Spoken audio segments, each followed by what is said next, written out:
Bu videoda qatlı xəmirin hazırlanmasını göstərəcəm.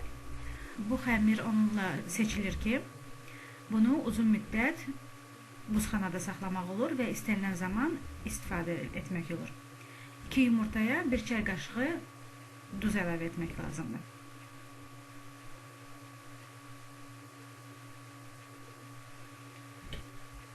Üç xörək qaşığı bitki yağı qatıram.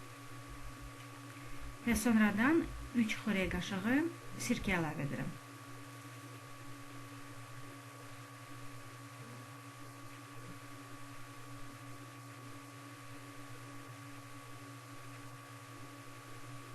Bunları biraz qarışdırandan sonra su əlavə etmək lazımdır. Və 1 stəkan soyuq su qatıram.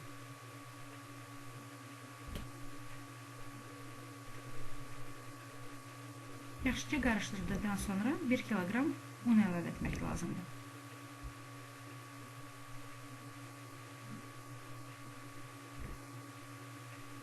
Və artıq xəmiri yoğurmağa başlayıram.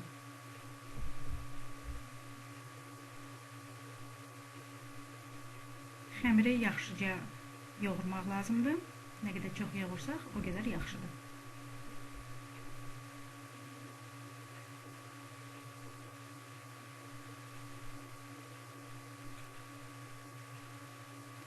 Xəmir hazır olduqdan sonra onu 1 saatlıq kənara qoyuruq və üzərini çay dəsmalı ilə örtürük.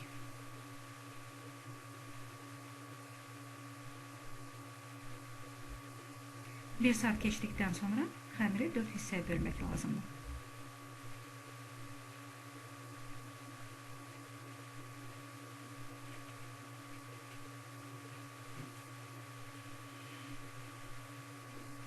Hissələri kündələyib, üzərini örtüb 20 dəqiqəlik kənarda saxlayıram.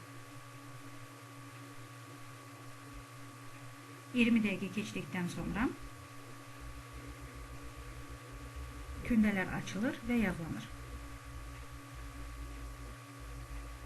Yağlamaq üçün marqarindən istifadə edirəm.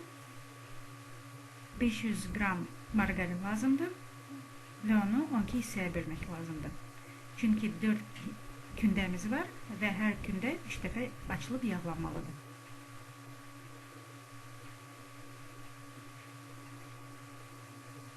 Kündə yağlandı və 20 dəqiqəlik kənara qoyulur.